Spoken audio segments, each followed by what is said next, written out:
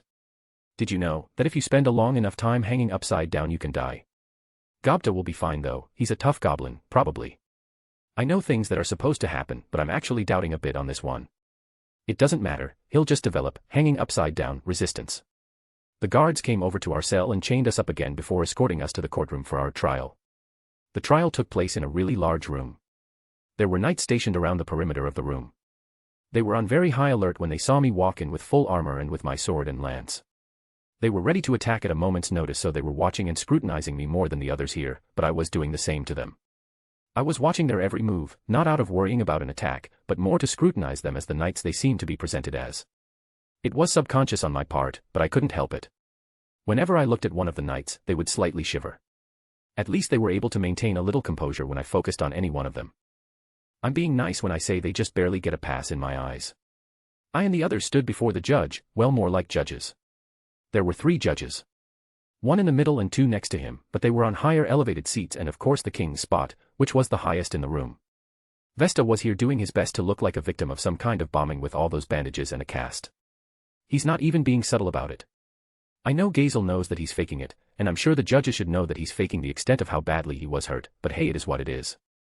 I looked at our lawyer or proxy and this guy just screams dishonesty and lies. I'd have a better time trusting a wild coyote to guard animals on a farm. A large horn blared out signaling the arrival of King Gazel Dwargo. The proxy, Vesta, Khajiin, and the dwarf brothers immediately kneeled at the sound. I stood standing normally straight up. My head was held high and tall, not even lowering it when the horn sounded. This got a reaction from basically everyone in the room. It didn't matter for Rimuru cause he was a slime and it wasn't possible for that, but I was another thing. All the knights present here gripped their weapons a bit more tightly, and the judges looked at me like I was the greatest enemy of Dworgen. Eventually, heavy footsteps and the sound of armor was heard in the entire room. Hero King Gazel Dwargo came out. He was wearing his silver armor and red cape. He had a strong and rough-looking face. His black hair and beard made him look good in my opinion. He also had a crown on, but it was more like a forehead decorator. Mine was way better and cooler though. I'm not biased at all. Totally not. While walking to his seat he looked at me and I looked at him. We made eye contact for the entire time he made his way to his seat. I felt something try to hit or invade my mind, but it was easily blocked. He was good at hiding his surprise at his failure, but I sensed it. I shook my head slightly to sort of tell him that stuff won't work on me. He eventually made his way to his seat, but it was clear most of his attention was placed on me and less on everyone else. He's no doubt trying to gauge how dangerous I am and what kind of threat I could pose. He definitely knows that I can easily escape and break out whenever I want. Once he sat down, the head judge immediately declared the start of the trial. Our proxy got to work for Vesta by spinning the story entirely in his favor and making up lies about what happened. He even took some testimonies from the elves and borderline fabricated evidence out of thin air. Khajiin very lightly whispered to us. He's been bribed. Rimuru turned to me and said, "You were right, Arttoria, this almost a complete sham. Our proxy is making us look extra bad. He's talking utter nonsense." He was whispering, but there was a lot of worry and panic in his voice. I looked at Rimuru and acknowledged what he said. I know Rimuru. He's talking more bull than a rodeo livestock show. Rimuru just stood there looking at me in confusion, not seeming to understand what I said. He's doing what? We couldn't talk for long since our proxy's defense was coming to an end. In conclusion, Vesta was only peacefully enjoying his time in the bar before Khajiin and his crew decided to attack him. After the proxy finished, Vesta came over and demanded the harshest punishment to be given to all of us. The head judge presiding over the trial gave his sentence for 20 years of hard labor to Khajiin and 10 years of hard labor to everyone else, but before he could strike the gavel, King Gazel spoke up. "Wait for a moment." His calm and deep voice reverberated around the whole room. He sounds like he would be good as a bass in a choir group. Or would it be baritone? One of the deep voice ones. He looked at Khajiin and talked to him. "It's good to see that you are doing good for yourself, Khajiin." Khajiin kneeled quickly in response to his words. "As well as you, my lord. It's excellent to see that you are in good health. You've done many things for this nation, Khajiin. I remember your contributions when you were part of my ranks. Are you interested in being able to rejoin?" Khajiin, who was still kneeling, stayed quiet. The atmosphere around here was getting a little heavier the longer he went on without a response to his king. The knights around here were getting on higher alert and getting ready at a moment's notice. In my opinion, they are being way too cautious for someone of Khajiin's strength. No disrespect to Khajiin, but he's not exactly the biggest threat when it comes to individual fighting skills. No need to be so alert towards him. Me on the other hand. Yeah, they should be a tad bit concerned about me. Khajiin finally responded after a few seconds of silence. "My lord, I appreciate such an offer, but I have already pledged my allegiance to a new master. My word and oath carry high significance for me and I cannot just give it up.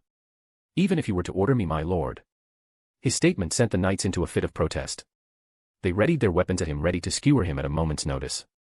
Overreaction much? I sent them a tiny glare. Even if they couldn't see it cause of my helmet, they definitely felt it. Some were shaking a little, others were a tiny bit more intimidated than before, and a rare few stayed properly composed. I guess they deserve just a tiny bit of credit. Just a tiny bit though. Gazel spoke up, putting an end to the outburst. "I see.